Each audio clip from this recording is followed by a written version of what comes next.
이를 읽지 못하였느냐. 그가 아비아달 대제사장에게 하나님의 전에 들어가서 제사장 외에는 먹어서는 안 되는 진설병을 먹고 함께한 자들에게도 주지 아니하였느냐. 또 이르시되 안식일이 사람을 위하여 있는 것이요 사람이 안식일을 위하여 있는 것이 아니니 이러므로 인자는 안식일에도 주인이니라. 주인이니라. 예수께서 다시 회당에 들어가시니 한쪽 손 마른 사람이 거기 있는지라. 사람들이 예수를 고발하여 안식일에 그 사람을 고치는가 주시하고 있거든요.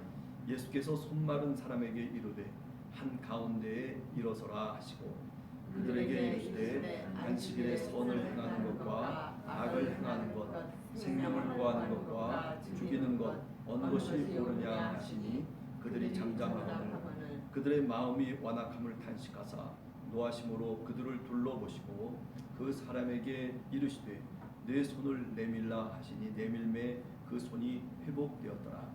바리새인들이 나가서 곧 헤롯당과 함께 어떻게 하여 예수를 죽일까 의논하니라. 예수께서 제자들과 함께 바다로 물러가시니 갈릴리에서 큰 무리가 따르며 유대와 예루살렘과 이두메와 요단강 건너편과 또 두로와 시돈 근처에서 많은 무리가 그가 하신 큰 일을 듣고 나오는지라. 예수께서 무리가 애워싸 미는 것을 피하기 위하여 작은 배를 대기하도록 제자들에게 명하셨으니 이는 많은 사람을 고치셨으므로 병으로 고생하는 자들이 예수를 만지고자 하여 몰려왔습니다. 더러운 귀신들도 어느 때든지 예수를 보면 그 앞에 엎드려 부르짖어 이르되 당신은 하나님의 아들이니이다 하니 예수께서 자기를 나타내지 말라고 많이 경고하시니라. 오늘 성경 말씀을 쭉 읽어보면서 그런 생각을 해봅니다. 그 당시 예수님 당시에 많은 그 바리새파 사람들이라든지 또는 일반적인 그 백성들 그들에게 안식일이라고 하는 게 도대체 어떤 의미를 지니고 있는 걸까라는 생각을 먼저 하게 됩니다. 오늘 성경 말씀을 보면 안식일은 사람을 위하여 있는 것이다. 그죠? 사람이 안식일을 위해서 있는 것이 아니고 오히려 인간이 정해놓은 그 안식일이 사람을 위해서 있는 것이다.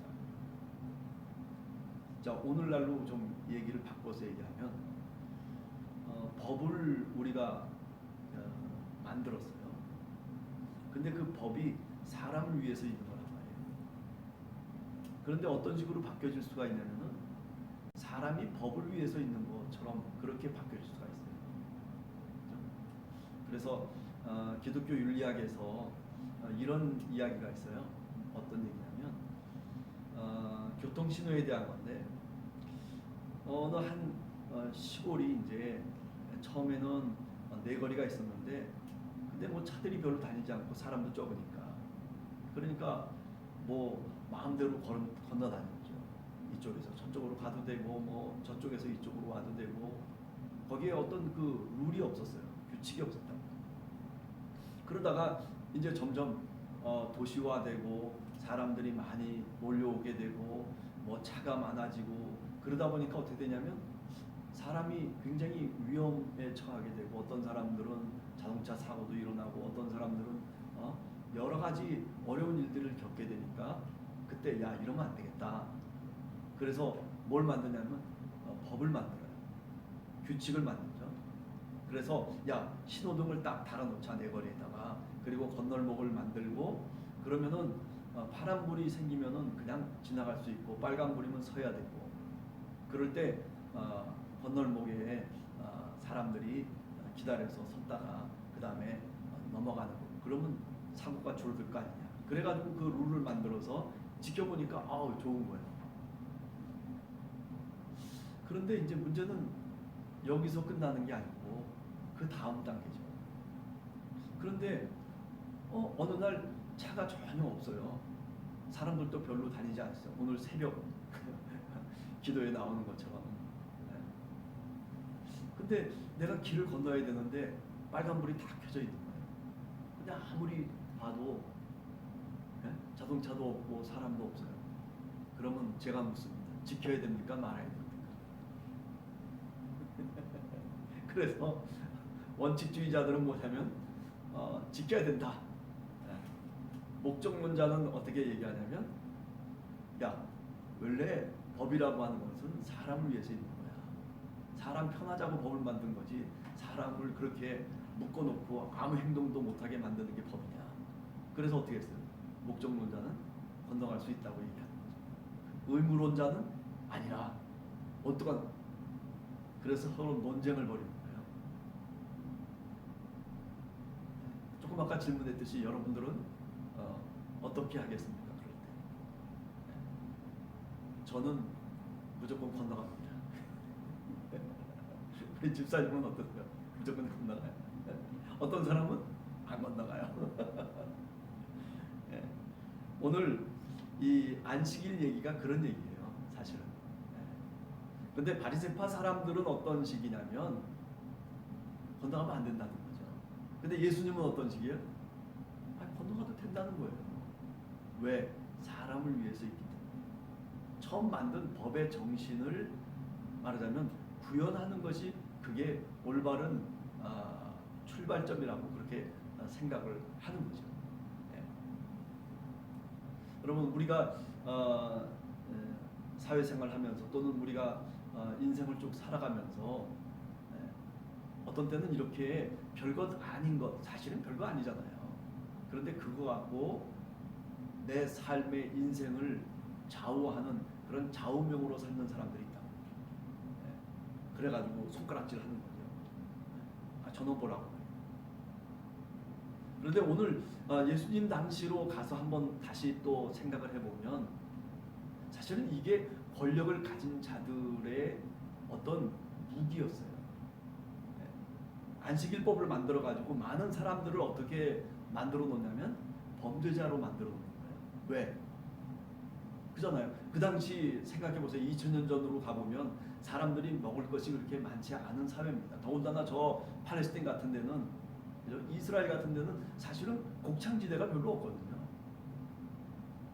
그런데 그러니까 어떻게 해요? 많은 백성들이, 우리가 마태복음 20장 같은 데도 포도원 비유 나오잖아요. 사람들이 그냥 포도원에 가서 일을 하려고 그냥 이리저리 발버둥 치는 거예요. 하루하루 살아가는 게 사실은 굉장히 힘든 사회거든요.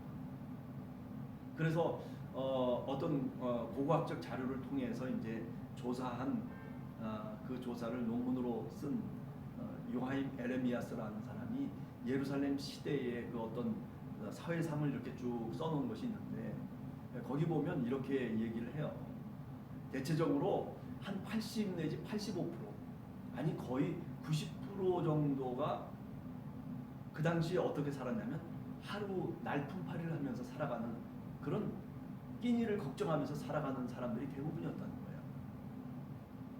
그래서 우리가 예수님이 가르쳐 주신 주기도문에 보면 어떻게 돼요? 일용할 양식을 주시옵시고 라고 하는 그 일용할은 뭐냐면 하루 그저 간신히 먹을 수 있는 그런 그 양식을 너희들이 구하라, 이렇게 얘기하거든요. 그러니까 그 당시의 사회상은 하루 내가 넉넉하게 뭔가 벌어서 그래가지고 하루를 살아간다는 게 굉장히 많은 사람들에게는 기도의 제목이었다라고 하는 얘기죠. 네. 그러니까 이렇게 본다면 어떤 식의 얘기냐면 소위 권력을 갖고 있고 그리고 어떤 많은 것들을 소유하고 있는 사람들이 그 수많은 사람들을 통치하기 위한 하나의 수단이 뭐였었냐면 바로 안식일법이라는 거예요. 우리가 신명기 23장 25절에 보면 나달을 먹기 위해서 이삭을 자르는 행위 자체가 불법이 아니에요. 그런데 이것을 다시 바꾸는 거예요. 그래서 출애굽기 34장 21절 같은데 이렇게 참조해서 보면 어떤 식으로 랍비들이나 또는 바리새파 사람들, 뭐 장로의 전통을 통해서 어떤 식으로 백성을 컨트롤하냐면, 그러나 추수 작업을 한다든지 뭐 그런 걸로 인해서 만약에 나달을 먹게 되면 그거는 안식일을 범하는 걸로 그렇게 안식일법을 만드는 거예요. 그러니까 일종의 안식일법이라고 하는 것은 헌법은 아니고 일종의 법률도 아니고 일종의 시행령이에요. 네. 그래서 그 시행령을 통해서 말하자면 사람들을 컨트롤하는 거죠. 그 백성들을, 그 수많은 사람들을 범죄자로 만들어서 그래서 자신들이 의인이 되고 너희들은 죄인이 되는 그런 어떤 제도적인 장치로서 역할을 하게 돼버리는 거죠. 그러니까 처음에는 어쩌면 좋은 의도로 시작했을 수도 있지만은 그러나 이게 좋은 의도가 아니라 나중에는 많은 사람들을 죄인으로 몰아넣는 그런 악의 도구가 돼버렸다는 거죠. 그래서 오늘 제자들이 밀밭 사이를 지나면서 안식일 날 길을 열기 위해서 이삭을 자르는 행위를 바리새파 사람들이 마치 추수행위로 해석을 해버리는 거예요. 너 이거 잘못된 거 아니냐. 근데 예수님은 그게 추수행위가 아니라는 거죠. 배가 고파서 그 당시 다윗의 그 시대 속에서도 다윗이 얼마든지 배가 고파서 진설병을 먹은 적이 있는데 그것도 안식일날 먹었는데 그게 무슨 생명을 위한 것인데 그게 어떻게 해서 안식일법에 걸리느냐는 거죠. 그런데 바리새파 사람들은 뭐라고 하냐면 지금 추수의 때에 이런 식으로 출애굽기 24장에 얘기하고 있으니까 그러니까 그 정신을 얘기하면서 그러면서 너는 안식일법에 걸렸다라고 그렇게 해석을 하고 그렇게 규정을 해버리는 거죠. 그러니까 권력을 갖고 있는 사람들은 그렇게 해석할 수 있는 권한이 있어요. 그러나 밑에 있는 백성들은 그렇게 해석할 수 있는 권한이 없어요. 그러니까 괜히 발버둥 치다가 결국은 어떻게 돼? 죄인이 돼버리고 마는 거죠.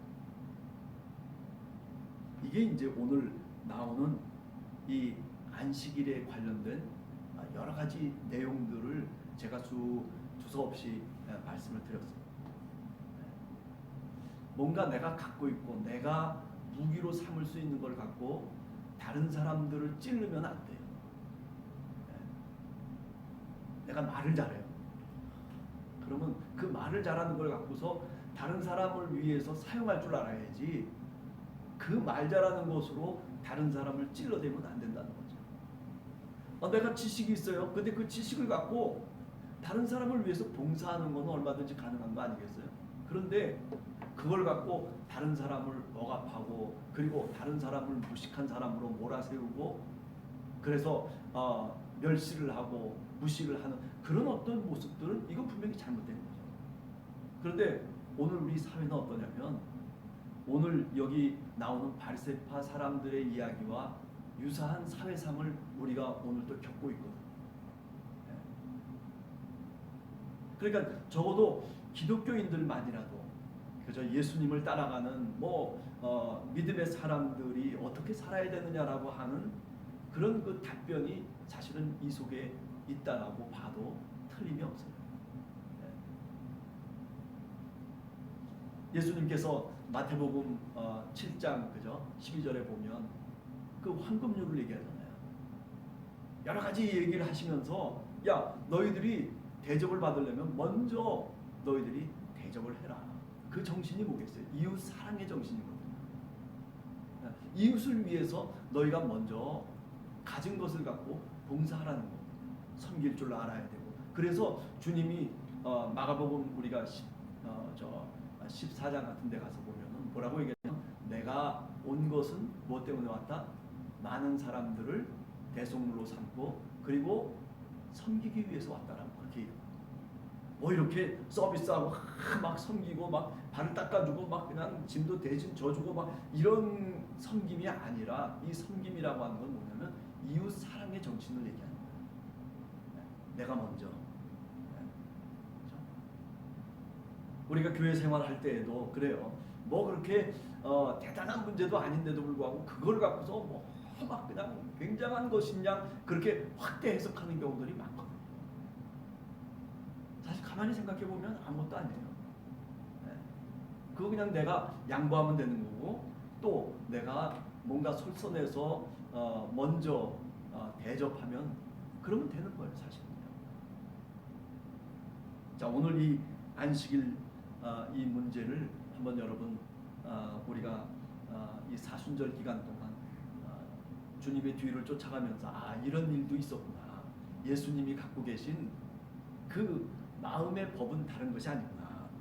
사람을 위하여 있는 거다. 안식일까지도 사람을 위하여 있다라고 이렇게 말씀하시는 주님. 그렇다면 안식일조차도 사람을 위해서 있는 거라면, 그렇다면 우리가 살아가면서 어떻게 살아야 되느냐라고 하는 답이 나오는 거죠. 그렇죠? 사람을 위하여, 다른 사람을 위해서, 소위 이웃 사랑이라고 하는 것이, 이것이 계명 중에 가장 큰 계명이라고 하는 거예요. 오늘 또 우리가 다시 한번 깨닫게 됩니다. 자, 그 다음에 3장으로 들어가면 거기도 역시 마찬가지야. 안식일에 대한 얘기예요. 그죠? 안식일날 손 마른 사람이 회당 속에 있는 거예요. 저는 이 장면을 어떻게 보냐면 이렇게 봐요. 회당 안에 사실은 손 마른 사람이 부정한 사람이거든요. 그런데 그 사람이 회당 안에 들어와야 될 이유가 없어요. 우리가 지난 1장에서도 마찬가지였지만은 거기 귀신들이 있어요. 더러운 영에 취해서 살아가던 사람이 회당 안에 들어와 있다. 저는 이 회당이라고 하는 이것을 마가복음에 특별히 그들의 회당이라고 얘기하잖아요. 마태복음에서도 마찬가지입니다. 그러니까 회당에 대해서 별로 예수님도 그렇고 또 이 마가복음도 그렇고 별로 그렇게 탐탁하게 생각질 않아요. 적대적인 관계 속에 있는 그런 어떤 장소로 생각하거든요. 그러니까 이 회당 속에 사실은 손 마른 사람이 있을 필요가 없어요. 좀 더 거룩하고 좀 더 율법을 지키고 그리고 랍비로서 또는 무슨 뭐 장로로서 또는 바리새파로서 경건하게 살아가려고 하는 사람들이 사실은 회당 속에 모여가지고 예배를 드리는 거란 말이죠. 그런데 여기 부정한 사람이 지금 들어와 있는 거예요. 왜 이렇게 이런 사건을 마가복음이 3장에서 다루고 있느냐 하면은, 저는 뒤집어서 생각을 하면 이 마가복음의 속뜻은 이거라고 생각해요. 뭐냐면은, 야, 회당이 그렇게 아주 근사하고 멋지고 그리고 거룩한 사람들 있는 것처럼 보이지만은, 그러다 그 속에는 바로 이렇게 부정한 자들로 가득 차 있다라고 하는 그런 뒷면을 우리들에게 오늘 지금 성경을 통해서 얘기한다라고 생각돼요. 겉은 멀쩡한데, 그죠? 우리가 마태복음 23장 같은 데 가보면 바리새파나 사두개파 사람들을 향해서 뭐라고 했냐면 예수님이 회칠한 무덤이라고 얘기해요. 겉은 멀쩡한데 속은 뼈다구가 있고 냄새가 나고. 여기 예수님이 회당에 들어가셨는데, 그런데 그 회당의 모습이 바로 그런 모습이라는 거죠. 겉은 그럴싸하게 만들어 놓고 그리고 많은 사람들이 그렇게 상좌에 앉아가지고 평범한 사람들을 우습게 여기면서 성경을 안다는 듯이 다 성경을 펼쳐들고 그리고 여러 가지 교육도 시키고 그리고 예배도 드리는 그런 장소임에도 불구하고 지금 이런 부정한 자들이 회당 속에, 오늘 마가복음을 보면 1장에서도 그렇고 2장에서도 그렇고 그 회당 속에 논쟁하려는 사람들, 시기심으로 가득 차 있는 사람들, 예수를 죽이려고 모의하는 사람들, 그리고 이렇게 손 마른 사람들, 더러운 영에 걸린 사람들이 사실은 이 회당 속에 있는 거예요. 그러니까 자랑하지 말라는 거죠. 우리가 신앙생활하면서 교회 생활도 어떤 때는 그럴 때가 있어요. 아, 교회가 거룩한 것 같고 교회가 뭐 그럴듯한 것 같지만은, 그러나 그 속에 정말 진정으로 예수 그리스도를 믿는 참 크리스찬들이 있느냐는 거예요. 그래도 오늘 또 예수님의 말씀하신 그 말씀을 갖고 살아가려고 하는 사람, 발버둥 치려고 하는 사람, 그래도 오늘 또 눈물을 흘리면서 정말 기도하는 사람이 있느냐는 거죠. 점점 더 이 코로나 시기에 더 그런 신앙의 모습들이 사라져가고 있어요. 여러분, 그 모습을 찾아야 돼요. 적어도 기도하면서 자신의 가슴을 치면서 정말 주님 앞에 회개도 하고 눈물도 흘리고 내가 왜 주님 말씀대로 살지 못했는지에 대한 그런 답답한 심정을 주님 앞에 고백할 수 있는 그런 신앙인이 되어야 된다는 거죠. 근데 오늘날 어떻습니까? 그런 신앙인들, 아니 그런 교회들이 제가 눈 씻고 봐도요 별로 없어요. 옛날에는 교회 속에 나와가지고 그저 많은 사람들이 기도하면서 눈물도 흘리고 그리고 가슴도 치고 그리고 어떻게 하면 주님의 말씀대로 살아갈까 그렇게 노심초사하면서 살았던 그런 신앙의 선배들이 많아요. 그런데 오늘 우리는 과연 그렇게 살아가고 있냐라고 하는 거죠. 그러다 보니 어떻게 됐어요? 회당 속에 멀쩡한 사람들이 있는 것 같은데 그런데 그 속을 들여다보면 이렇게 손 마른 사람들, 더러운 영에 걸린 사람들 뭐 이런저런 사람들로 가득 차 있는 거예요. 그래서 그 사람들이 회당의 주인공이 돼버리는 거예요. 회당 속에서 바리새파가 일어나서 주님의 사랑을 얘기하고 그런 어떤 모습들이 이 마가복음에 있어야 되는데 그런데 회당 속에서 그런 모습이 보이질 않아요. 예수님이 찾아가시는 그 당시에 그 회당의 모습이라고 하는 게 바로 오늘과 다를 바가 없다라고 하는 거죠. 모여가지고 작당이나 하고 6절에 보면 바리새인들이 나가서 헤롯 당과 함께 어떻게 하면 예수를 죽일까 의논하고 그러니까 뭐 예수님의 말과 뜻을 쫓아서 살아가려고 하는 사람보다는 오히려 상관없이 살아가는 사람들이 많아요. 오늘날도 그렇단 말이죠. 오늘 우리가 하루를 살아가면서 그렇습니다. 저는 우리가 정말 주님의 뜻대로 어떻게 하면 살아갈까. 이 손 마른 사람이 안식일날 주님의 말씀대로 손을 내밀고 그리고 치유함을 받잖아요. 다시 말하면 이 마가복음에서의 얘기는 뭐냐면 교회론적인 의미로 따져보면 이 회당이 여기 있는 하나님을 믿는 사람들이 이렇게 주님의 말씀을 쫓고 그리고 주님의 말씀을 믿음으로 이런 기적을 경험해야 된다는 거예요. 그래야 정말 하나님의 백성이 되고 그래야 정말 오늘 우리 교회 속에서 얘기하자면 그래야 참 크리스찬이 될 수 있다는 거죠. 오늘 저한테도 묻고 그리고 우리 교회에도 오늘 마가복음이 묻고 있어요. 당신은 정말 참 크리스찬입니까? 같이 기도하고 마치도록 하겠습니다.